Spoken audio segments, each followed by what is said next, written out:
Lana Mace had spent the better part of a year building something that finally felt like her own. After her divorce, she had thrown every spare dollar and sleepless night into turning the neglected garage behind her house into a fully equipped workshop for her small landscaping business. It wasn't just a workspace. It was her sanctuary, the physical proof that she could rebuild her life from the ground up without anyone's permission or pity. The faint scent of cedar and varnish lingered in the air. Tools hung neatly on the wall, and the new steel lock on the garage door gleamed under the porch light each night like a silent promise of security. For the first time in years, she felt steady. She woke early every morning, made coffee while her teenage son, Evan, got ready for school, and then crossed the short path from the back porch to the garage, ready to start another day shaping other people's gardens while quietly nurturing the one piece of earth she could call her own. That fragile piece shattered on a Wednesday morning. The air was still heavy with fog when she noticed the door hanging slightly ajar, the lock twisted and broken as if pried open with a crowbar. Her pulse quickened, and for a moment she stood frozen, afraid to move closer. Inside the orderly workshop she had so carefully arranged was a chaos of scattered tools, broken pots, and torn paperwork. The drawers she'd labeled with masking tape had been dumped onto the floor. Her heart sank further when she realized that nothing seemed stolen, only disturbed, as though someone had searched for something specific and left in a hurry. On the concrete floor lay a muddy boot print that didn't belong to her or Evan. The smell of damp earth and oil filled her lungs as she tried to steady her breathing. It didn't feel like random vandalism. It felt deliberate, targeted, almost official in its violation. When the police arrived, they took a quick report, checked the door, asked routine questions, and left with the same practiced indifference she had seen too many times before. "Probably a local kid," one of them said, "writing notes without looking up. You'd be surprised how often it happens." But Lana wasn't convinced. There was no graffiti, no theft, no sign of mischief. Whoever had entered knew exactly what they were doing. Later that day, her elderly neighbor, Mrs. Green, stopped by after seeing the patrol car. "I thought it was strange," she said, frowning as she adjusted her glasses. "That man said he was from the Homeowners Association. Had a clipboard and a vest, looked official enough. Told me they were doing random inspections for property compliance. I thought you knew." Lana's stomach turned cold. She hadn't received any notice of inspection. She wasn't even behind on her dues. The HOA had never once sent anyone to her property without written warning, and even then she had always been present. "Did he give you a name?" she asked. Mrs. Green hesitated. "Something like Barlow or Bartley. I can't remember exactly." The name echoed in her mind long after her neighbor left. That evening, she sat at her kitchen table surrounded by fragments of her life. Bills, insurance forms, photographs of her workshop before it had been ransacked. Her son came home, looked at the broken door, and asked if they'd been robbed. She didn't know how to answer. "Someone came in," she said finally, her voice low. "But I don't know who." That night she couldn't sleep.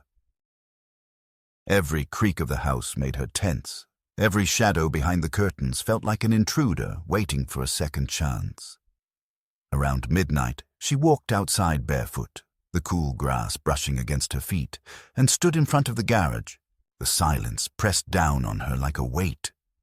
The damaged door reflected the moonlight in a dull, accusing glare. Whoever had done this hadn't just broken into her workspace. They had shattered the one place where she still felt in control. And what frightened her most wasn't what they took or broke, but the thought that they might come back, not as burglars, but as something worse. People who believed they had a right to be there. The following morning, Lana called the HOA office before the sun had even cleared the tree line. She sat at the kitchen table in her worn robe, her hands wrapped around a coffee mug gone cold long ago, listening to the endless loop of hold music that grated against her nerves. When a voice finally answered, the woman on the other end spoke in the tone of someone who had already decided she was a nuisance. Lana explained everything. How a man claiming to be an inspector had broken into a garage, how he left no paperwork or contact, how the police found no record of a sanctioned visit. The woman paused only long enough to say, "All inspections are authorized through our property compliance department. If someone visited your home, ma'am, it was likely part of that process." Lana clenched her jaw and demanded the inspector's name, but the woman refused to provide one. "Those records are internal. If you'd like to file a complaint, you can submit it in writing." Then, before Lana could protest, the line went dead. Hours later, a letter arrived in her mailbox as if on cue, printed on thick stationery with the HOA's embossed logo. It stated in dry, bureaucratic language that an inspection had indeed occurred the previous day. According to their preliminary findings, her garage renovations were non-compliant with structural and zoning standards. They warned that failure to address these violations could result in fines or legal action. Lana stared at the letter in disbelief. There was no date of authorization, no signature, and most tellingly, no inspector name. It read like a document written after the fact, as though someone had rushed to cover their tracks once she made the call. She felt a chill creep through her as she read the final paragraph. The inspector noted potential safety hazards in the workshop area and has submitted photographic documentation for review. Someone had photographed her property without consent. By early evening, she drove to the HOA office in person, her pulse pounding with anger and anxiety. The building was small, tucked between a bank and a dry cleaner, its sterile white walls and framed mission statements doing little to mask the smell of stale coffee and paperwork. Behind the counter sat a young receptionist who looked like she would rather be anywhere else. Lana demanded to speak to the head of property compliance. The receptionist hesitated, then disappeared into a back office before returning with a man in a navy blue suit who introduced himself as Mark Penfield, compliance supervisor. His smile was professional, but his eyes were calculating. "Ms. Mace," he said, gesturing for her to sit. "I understand you're upset, but the inspection was standard procedure." Lana leaned forward, trying to control the tremor in her voice. Standard procedure doesn't involve breaking locks and entering private property without notice. Who authorized it? Who is Joe or John Barlow? Mark's smile thinned. "I can't disclose personnel information," he said. "But I assure you, the individual in question was qualified to assess compliance issues." That word, qualified, hung in the air like a taunt. Lana reached into her bag and pulled out photographs she'd taken that morning of the damage. The broken lock, the scattered tools, the mud-caked footprints. "Qualified people don't leave this behind," she said sharply. Mark's gaze flicked over the photos with disinterest. "If you believe there was damage, you can submit a claim to our insurance division. But as of now, your workshop is under review for multiple violations. It's in your best interest to cooperate." There it was, the tone she had come to recognize in every bureaucrat who knew they held power over ordinary people. She stood up, her voice rising. "You sent a criminal into my home." Mark's eyes hardened. "Be careful with your accusations, Ms. Mace. Spreading false information about HOA staff can result in defamation action." Lana walked out before she could say something she'd regret, her heart pounding so violently it hurt. The parking lot felt suffocating in the heat, and as she reached her car, she noticed something taped to the windshield. A citation from the HOA dated that same day, claiming her yard displayed unapproved signage. The only thing in her yard was the small wooden board that bore her business name, Mace Landscaping and Design. They were sending a message, and it wasn't subtle. That night, unable to sleep, she sat at her desk scrolling through every public database she could find, determined to learn who this inspector really was. After 2 hours of searching, she finally found a social media profile for a Joseph Barlow matching the vague description her neighbor had given. His profile photo showed him in a reflective vest, standing beside a white pickup truck with the HOA logo crudely stenciled on the door. But what caught her attention wasn't the photo. It was the comments section beneath it. Someone had written, "Back at it again, Joe. Still can't keep a steady job." Another replied, "Didn't you get arrested last year?" Her stomach twisted. She followed the trail through public court records and froze when she found it. Joseph L. Barlow, misdemeanor breaking and entering, 2 counts, plea deal, 18 months probation. She leaned back in her chair, her mind racing. The HOA had sent a man with a criminal record into her home, into her private workspace, without warning or consent. Worse, they were pretending it had all been legitimate. She copied every link, took screenshots of every record, her fingers trembling as she worked. Just after midnight, she received an email from an address she didn't recognize. Compliance at Maple HOA.org. Mailed to compliance at maplehoa.org. The subject line read, "Urgent Workshop Hearing Notice." The body of the message was short, written in curt, formal language.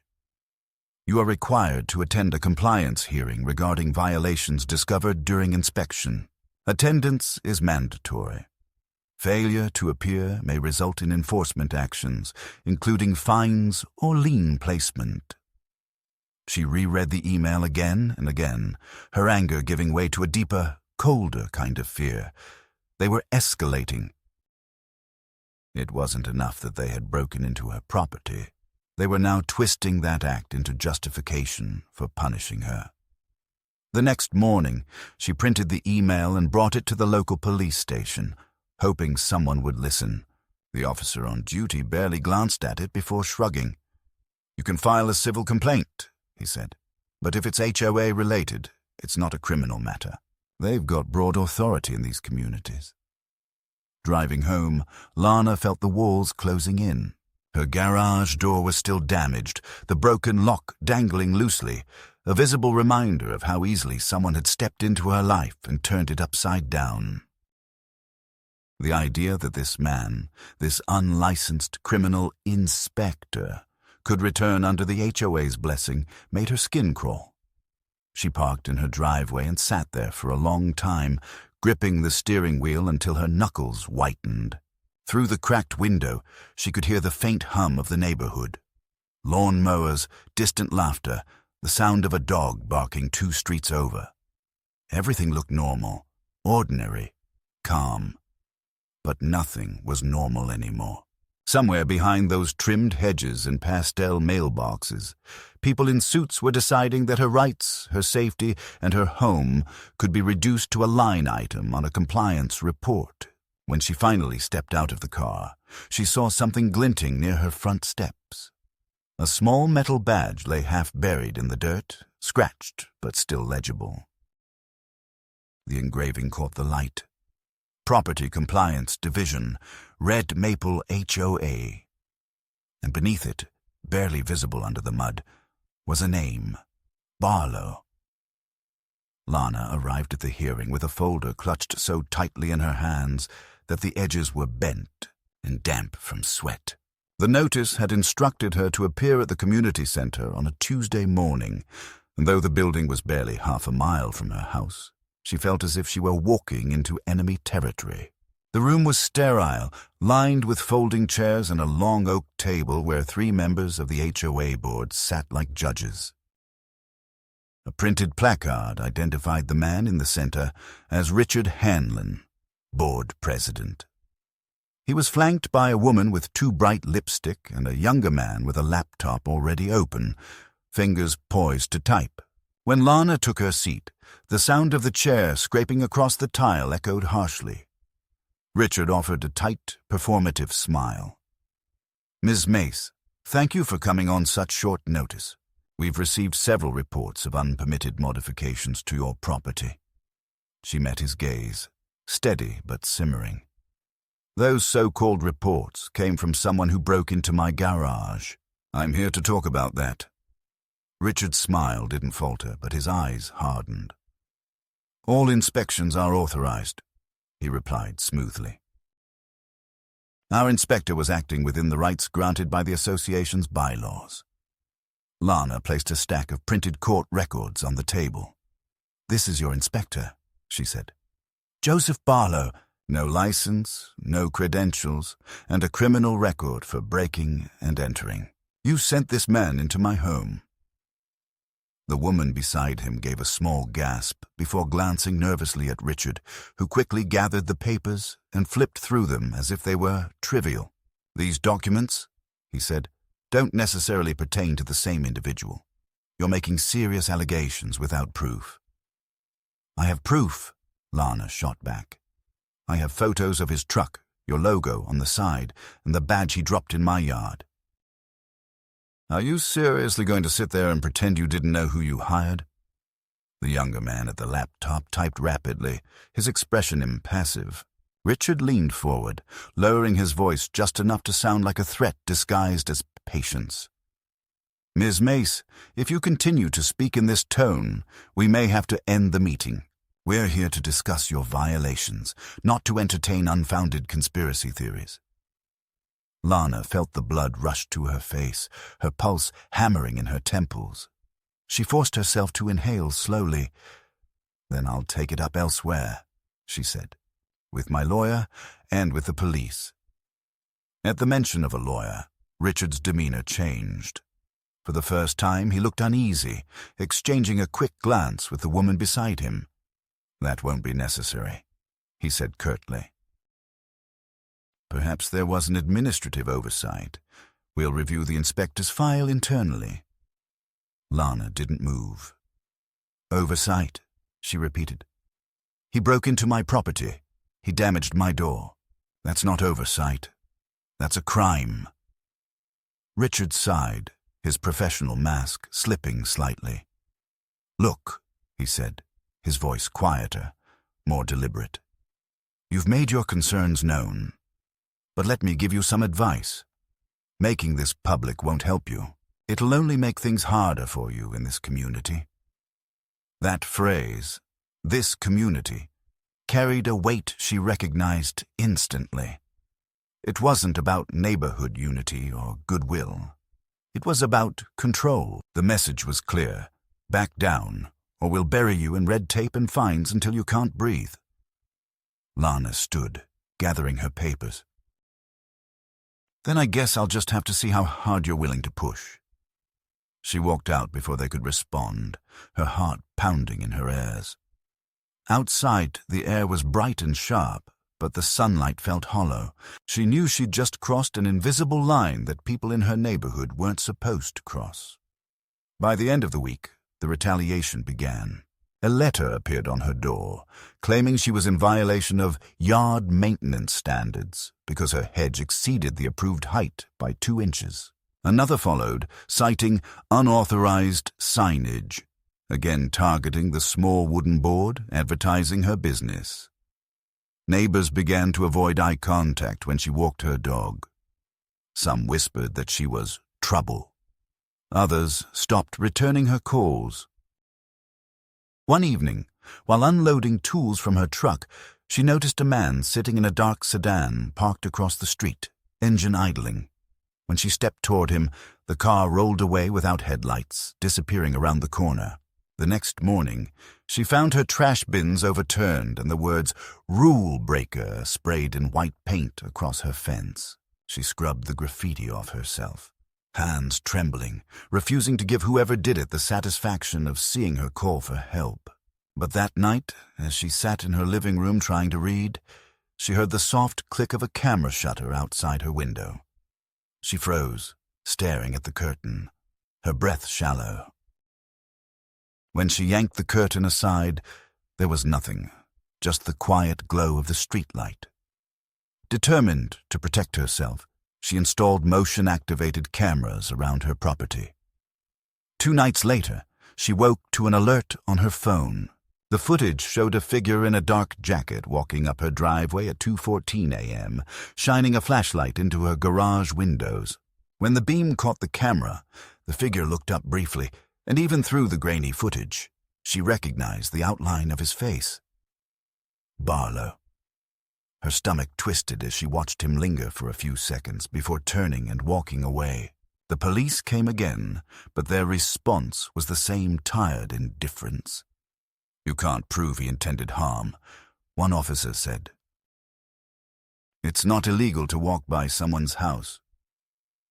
When she mentioned his record and the prior break-in, the officer exhaled, clearly uninterested.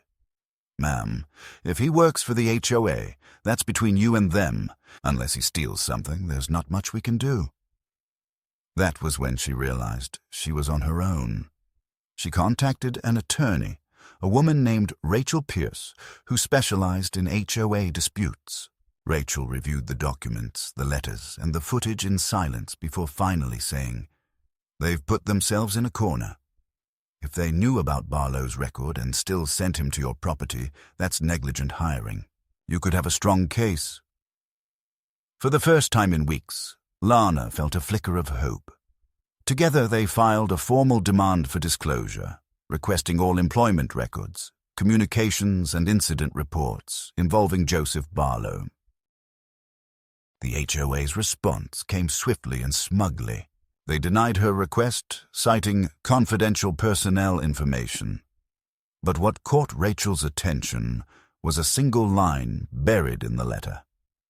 The inspector in question was an independent contractor, not a direct employee of the association.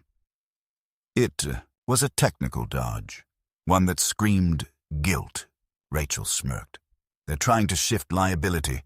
That means they know they messed up." 2 days later, as Lana was leaving her house for a client meeting, a white pickup truck pulled into her driveway.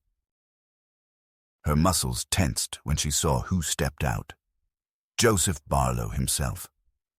He looked exactly like his mugshot, only heavier, his hair thinning, his expression smug. "You've been talking a lot, Ms. Mace," he said, his voice low and oily. "Maybe stop before you make things worse for yourself." Lana stared at him, forcing her voice not to shake. "You need to leave my property right now." He smiled without humor. "You think the cops will help you?"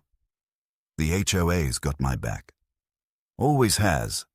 She took a step forward, her phone already recording. "Not this time," she said. For a long second they stood in silence, the tension thick enough to choke on.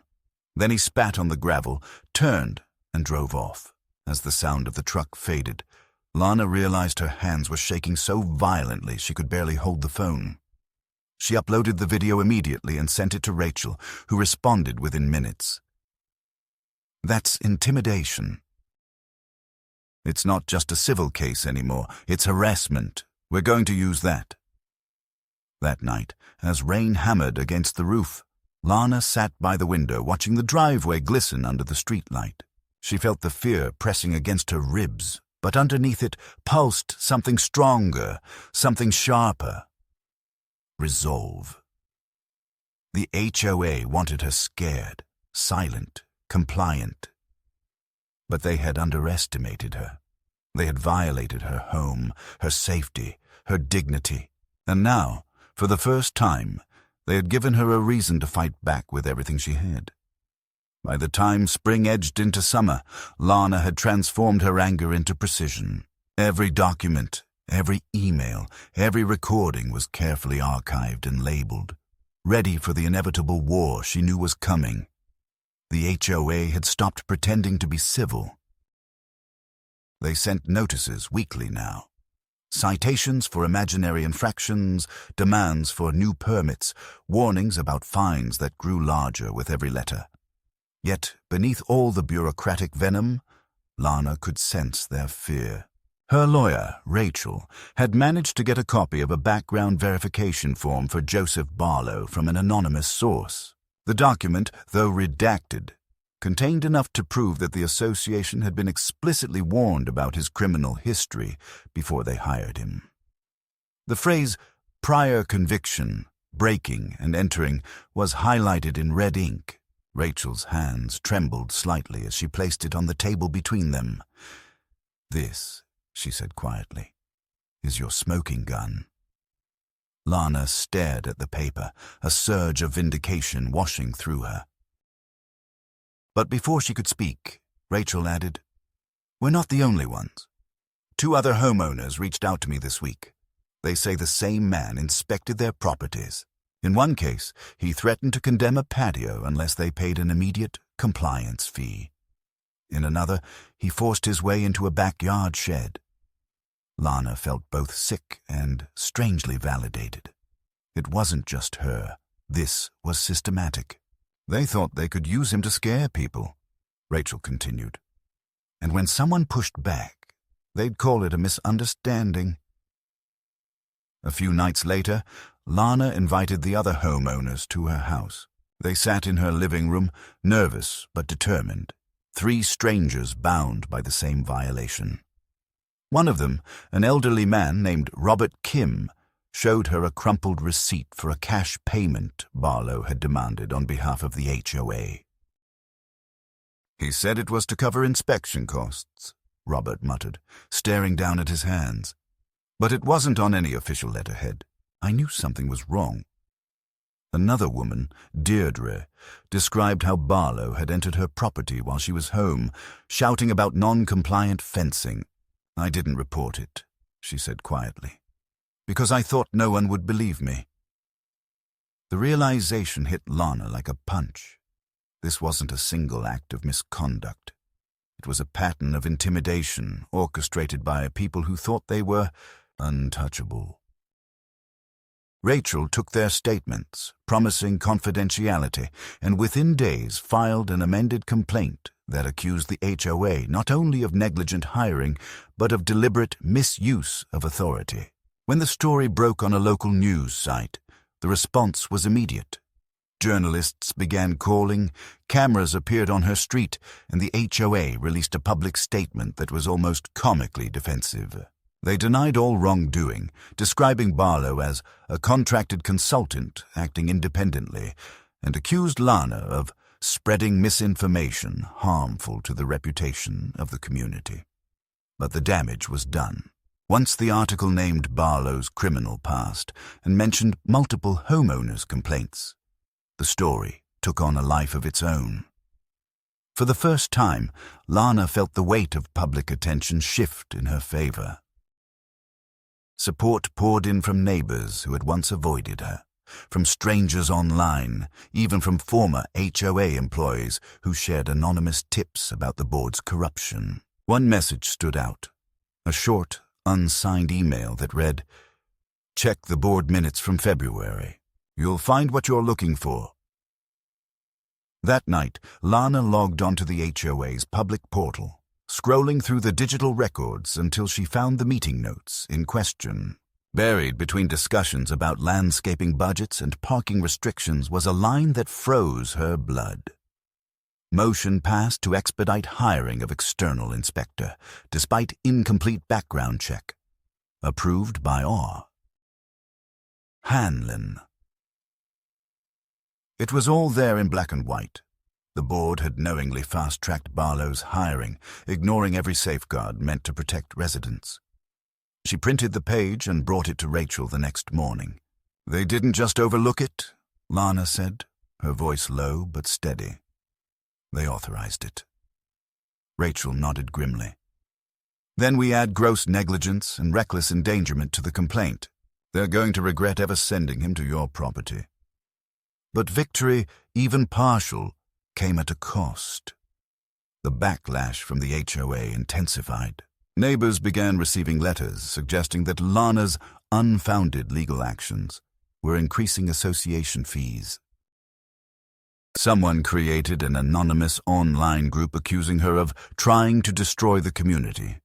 She started finding nails scattered in her driveway, her trash cans mysteriously upended again, and once, late at night, she heard the crunch of footsteps outside her window, followed by the faint hiss of whispered laughter. Fear had become a constant hum beneath her skin, but she refused to let it show. "They're trying to break you," Rachel warned her during one late-night call. "Don't let them." The next escalation came when a thick envelope arrived from the HOA's legal counsel. Inside was a counterclaim accusing Lana of defamation and property violations, claiming that her garage renovation violated fire codes and endangered her neighbors. "They're trying to bury us in paperwork," Rachel said, scanning the documents. "It's a scare tactic. They're betting you'll run out of money or patience." But Lana didn't flinch. "Then we make it public again," she replied. That week, she agreed to appear on a local news segment. The interview was filmed in her backyard, with her damaged garage door still unrepaired in the background. The reporter asked her what she wanted out of all this. Lana hesitated before answering. "I want accountability," she said finally. "If the people in charge can send a criminal into my home and call it compliance, then nobody in this neighborhood is safe." The segment aired that evening, and within hours, the HOA's phone lines were reportedly flooded with calls from outraged residents demanding answers. But exposure came with danger. 2 days later, she noticed a white pickup truck idling near the end of her street again. When she approached, it sped off, but not before she caught a glimpse of the driver. Barlow, unmistakably, his face half hidden behind dark sunglasses. That night, Rachel called with new information. "A former board member contacted me," she said. "She doesn't want to be named, but she confirmed that Hanlon knew about Barlow's record. They hired him because he was cheap and persuasive, their words. And she said there's internal correspondence that proves it." The idea that someone inside the HOA had finally decided to talk filled Lana with a cautious optimism. Rachel arranged to meet the whistleblower the next day, but before the meeting could happen, the woman withdrew. "She's scared," Rachel explained. "She said they've been watching her house, that someone left a dead bird on her porch." The line went silent for a moment before Rachel added, "They're desperate now. That's when they're most dangerous." The strain began to seep into every part of Lana's life. Her son, Evan, who had tried to stay out of the conflict, came home one afternoon shaken after a teacher asked about his mother's lawsuit. Rumors had spread to the local school, and the isolation was taking its toll. She found herself double-checking locks, glancing over her shoulder when she walked the dog, leaving lights on through the night. Yet even in the exhaustion, there was a strange, steady resolve. The more they pushed, the clearer it became that the fight wasn't just about her garage anymore. It was about everyone who had been silenced, intimidated, or extorted by the same corrupt system hiding behind a polished suburban facade. When the court finally set a date for the preliminary hearing, Lana stood before the mirror that morning and hardly recognized herself. The woman staring back looked older, harder, her eyes sharper. Fear was still there. Yes, but it had been replaced by something else, a kind of quiet fury that had been tempered by months of gaslighting and threats. She knew the HOA would come armed with lawyers and lies, and she knew the system would not be kind to someone without power or money. But as she gathered her evidence, slipping the damning board minutes into her briefcase, she understood something with perfect clarity. They had built their power on the assumption that no one would ever dare to fight back. That assumption was about to collapse. The day before the hearing, a courier arrived at her door with an unmarked envelope. Inside was a single printed sheet. "You don't understand what you're playing with. Drop the case." Last warning. No signature, no logo, just the faint outline of a fingerprint smudged near the bottom. Lana stared at it for a long moment, then slid it into a plastic sleeve and added it to her growing stack of evidence. If they wanted her afraid, they were too late.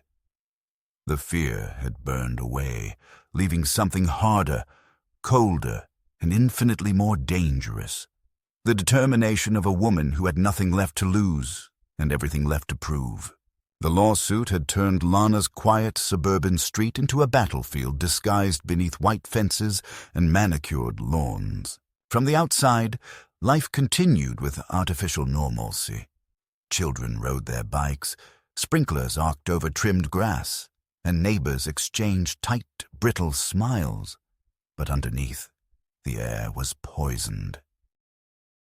The HOA board, cornered by exposure and fear, struck back with the precision of people who had played this game for years. They filed a counterclaim accusing Lana of defamation, property endangerment, and intentional emotional distress.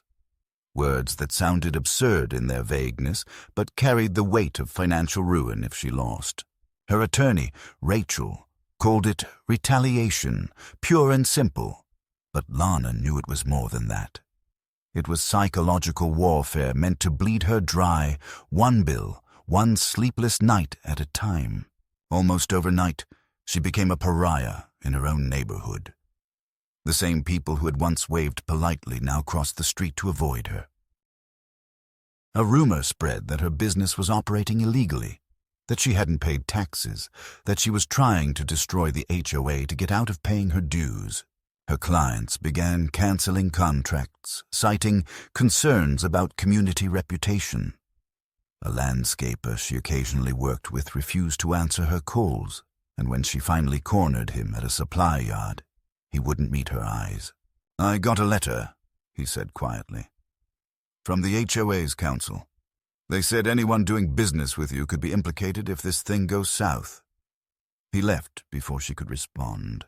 That night she sat in her truck for almost an hour, gripping the steering wheel and staring into the darkness, feeling the walls of her life closing around her. But what shook her most wasn't the gossip. It was the precision with which they targeted every weakness she had. A letter arrived from the city zoning department, informing her that her garage workshop was under review for possible safety hazards. Days later, a social services worker came to her door, asking to speak with her about an anonymous report that her teenage son was being left unsupervised late at night. Lana stood frozen on the porch, realizing how far her enemies were willing to go.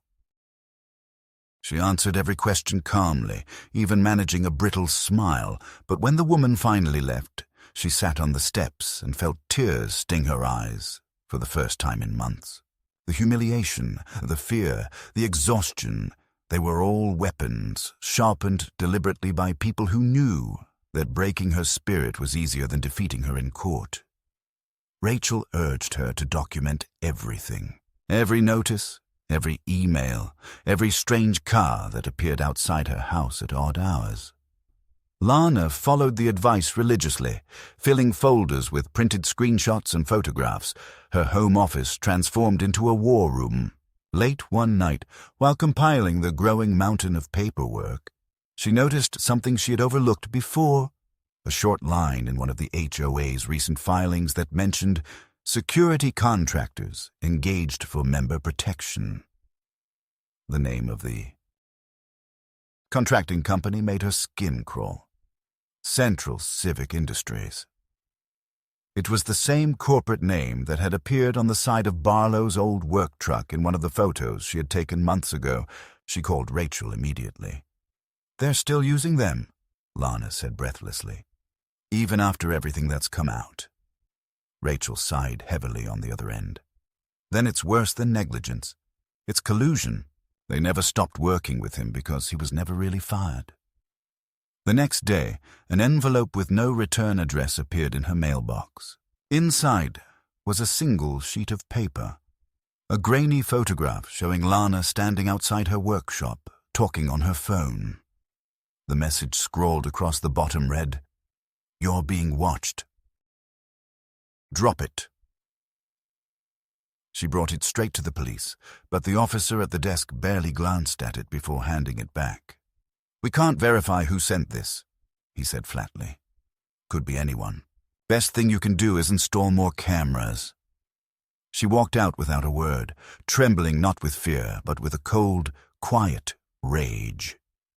They wanted her afraid, humiliated, isolated, but every act of intimidation only hardened her resolve. That evening, she found her dog, Scout, whimpering near the fence. A half-eaten piece of meat lay in the grass beside him, laced with something powdery and white. Her stomach dropped. The vet confirmed it later that night. It had been poisoned, though she had caught it just in time. As she sat in the clinic's fluorescent light stroking Scout's head, she knew there was no longer any line her opponents wouldn't cross. Rachel's voice echoed in her mind from weeks earlier. "They're desperate now. That's when they're most dangerous." The next morning, Lana went public again. She uploaded the photo, the letter, and even the poisoned meat bag to social media, tagging local news outlets and writing, "They broke into my home, lied in court, and now they're trying to silence me. This isn't about compliance. This is about control." Within hours, the post went viral, shared thousands of times. The HOA's official page was flooded with furious comments, demanding resignations and investigations. The board released a statement dismissing her claims as fabrications by a disgruntled homeowner, but their carefully rehearsed calm was beginning to fracture. Behind the scenes, Rachel's legal team uncovered emails between the board president, Richard Hanlon, and a representative of Central Civic Industries. The messages detailed payments labeled as consultation fees, but the language hinted at something darker, references to neutralizing problem properties and minimizing public exposure. The discovery hit like a bomb. Rachel called Lana the night they found it, her voice shaking with adrenaline. "They knew exactly who Barlow was," she said, "and they kept using him anyway. We can prove they paid him to intimidate you." For the first time, Lana allowed herself to imagine victory. Not just for her, but for everyone who had been bullied into silence by the same faceless bureaucracy. But before they could act, the retaliation escalated again. Someone slashed the tires on her truck, and 2 nights later she woke to the sound of shattering glass. A brick had been thrown through her kitchen window. The note tied around it read simply, "Stop digging." The police came, took their photos, and left with the same weary detachment as before. Rachel insisted she move somewhere safe, but Lana refused. "If I leave, they win," she said. She replaced the glass herself, her hands shaking as she fitted each piece, the rhythmic sound of her tools echoing through the dark house. Days later, an email arrived from a burner account that contained a single attachment. A scanned internal memo from the HOA board, time-stamped 2 weeks before her garage was broken into. The subject line read, "Property 147B, inspection urgent." Beneath it, one chilling sentence. "Proceed with entry, regardless of owner response. Confirm documentation afterward." The memo was signed with Richard Hanlon's initials. She stared at the screen until her vision blurred, the final puzzle piece sliding into place. They had authorized the break-in. It had never been a mistake or an overreach. It was deliberate. That night, Lana sat alone in her workshop, surrounded by the smell of sawdust and metal. The fear that had haunted her for months had turned into something else, something fierce and immovable. Outside, the street was quiet, the houses dark and still, but she could feel the eyes watching from behind drawn curtains. She whispered to herself, more promise than prayer, "You wanted a fight. Now you'll have one." The walls that had once felt like a prison now felt like armor. She wasn't just defending her home anymore. She was dismantling an empire of control, one truth at a time. The courthouse smelled faintly of dust and disinfectant, the kind of sterile emptiness that seemed to swallow emotion whole. Lana sat at the plaintiff's table beside Rachel, her heart pounding with a rhythm that refused to calm, even as she tried to focus on the soft murmur of voices around her. The HOA's legal team had arrived early, an army of tailored suits and polished shoes, their calm confidence radiating the assurance of people who had long believed the system was theirs to command. At the center sat Richard Hanlon, hands folded, expression unreadable. His eyes flicked toward her briefly, just long enough to convey a warning disguised as composure. For months, he had been a name at the bottom of letters, a shadow behind decisions. Now he was flesh and blood sitting 10 feet away, his power reduced to paperwork and performance. When the judge entered, the courtroom settled into silence. The case title echoed through the room, Mace versus Red Maple Homeowners Association. A simple phrase that carried a history of fear, invasion, and defiance. Rachel began, with quiet confidence, her voice calm but razor-sharp as she laid out the foundation of their case. The illegal entry into Lana's property, the falsified inspection records, the hiring of a convicted criminal without background. Verification and the deliberate campaign of harassment that followed once Lana began to push back. Each point was accompanied by evidence, emails, photographs, the internal memo authorizing entry regardless of owner response. When Rachel placed the printed memo on the evidence table, the room shifted, the jurors leaned forward and the judge's brow furrowed. The HOA's attorney, a slick man named Dana, rose to respond, his tone dripping with manufactured civility. He argued that Barlow had acted independently, that any break-in was a misunderstanding caused by confusion over property lines, that the so-called memo was taken out of context. But when Rachel produced the payment records linking HOA funds to Central Civic Industries and the email in which Hanlon personally approved those transfers, the defense began to falter. "You knowingly hired a man with a criminal record for breaking and entering," Rachel said evenly, holding the jury's gaze. "And then you sent him to inspect a single mother's property without notice, without credentials, and without oversight. That's not an accident.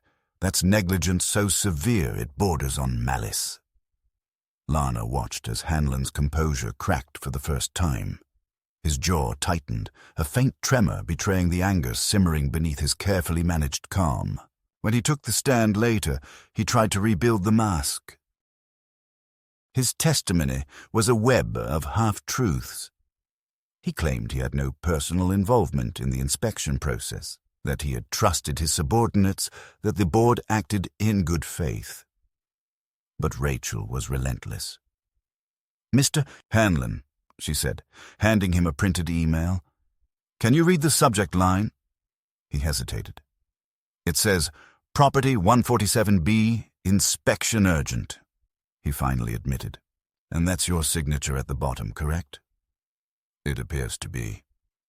"And that's dated 2 weeks before Ms. Mace's garage was broken into?" He shifted in his chair. "I don't recall the exact timeline." Rachel stepped closer.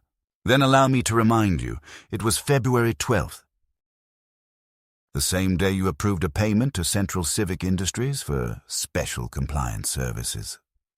The same day Joseph Barlow was assigned to her property." The silence that followed was suffocating. Hanlon glanced toward his counsel. But Dana said nothing. The truth hung in the air, undeniable and heavy. When Rachel returned to her seat, she didn't look at Lana, but her voice softened slightly. No further questions. Lana's turn on the stand came next, and though her hands trembled when she took the oath, her voice grew steadier with each word. She spoke about the night she found her garage ransacked, about the fear that crept into her life, the endless letters, the whispered threats, the poisoned meat meant for her dog. She spoke not as a victim, but as someone who had been forced to become unbreakable. The defense tried to rattle her, suggesting she was exaggerating for attention, but she didn't falter. "I didn't choose this fight," she said quietly. "They brought it to my door.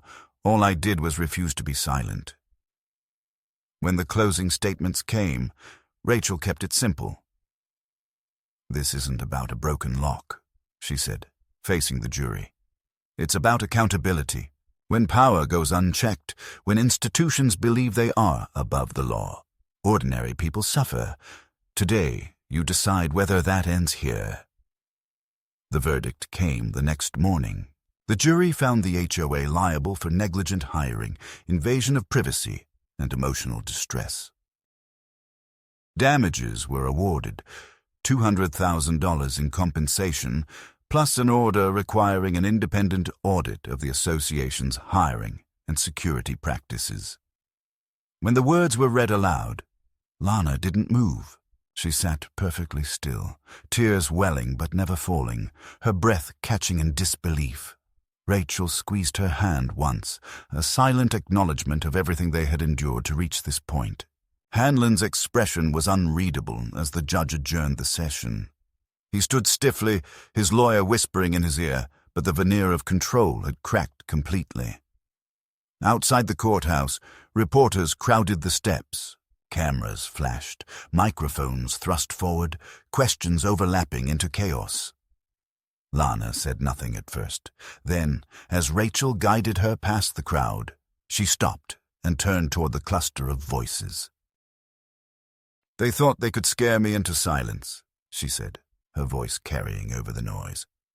"They thought I was just one person who couldn't fight back. But I wasn't alone. None of us are." As she walked away, the afternoon sun broke through the clouds, casting long streaks of light across the courthouse steps. It wasn't triumph, she felt, just an immense, exhausted relief. The war had cost her more than money or peace. It had stripped away her naivety, forced her to see how fragile justice could be, and how powerful it became when someone refused to yield. The HOA had built their empire on fear and silence, but today, for the first time, their own walls had begun to crumble. In the weeks after the verdict, the neighborhood seemed to exhale as if a long and invisible pressure had finally lifted. The Red Maple HOA, once an omnipotent shadow hanging over every driveway and flower bed, was suddenly stripped of its authority. The court-mandated audit uncovered years of buried misconduct, falsified fines, hidden accounts, and contracts signed under the table with companies like Central Civic Industries. Hanlon resigned before the investigation concluded, disappearing overnight, leaving behind a trail of shredded documents and unanswered calls. For the first time in years, residents spoke freely at meetings, their voices no longer trembling with fear of retribution. The HOA was restructured under temporary management, and for the first time, elections were held openly, without manipulation or whispered deals. Lana declined any official position, though many urged her to join. She preferred to stay on the periphery, rebuilding her life one quiet step at a time. The garage that had once been a place of violation became her sanctuary again. She repainted the walls, replaced the broken tools, and reopened her business, though now it bore a new name. Second Growth Designs. A reflection of the life she had fought to reclaim. Her clients returned slowly, cautiously, but with genuine respect, not pity. When the local newspaper ran a follow-up story calling her the woman who made the HOA answer to its own rules, she felt both pride and fatigue. The fight had given her justice, but it had also burned away any illusions she once held about fairness being automatic. Justice, she learned, existed only where someone was willing to dig for it, to bleed for it, to demand it, even when everyone else looked away.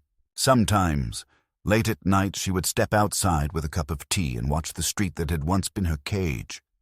The fences looked the same, the mailboxes still neatly painted, but the silence carried a different weight now, not fear, but respect. Evan would join her sometimes, taller now, quieter too, his hand occasionally brushing hers in wordless solidarity. He had seen her break and rebuild herself, and in that, he had learned what strength really looked like. When the first snow of winter fell, covering the lawns and roofs in a clean white hush, Lana stood by the window of her workshop and felt, for the first time, that her home truly belonged to her again. The shadows that had lingered at the edge of her life were gone, scattered by light and truth and the simple, stubborn will to endure. The fight had taken almost everything from her, but it had given her something greater in return. The knowledge that silence is the soil where injustice grows, and that one voice, even trembling, can still crack concrete if it refuses to stop speaking.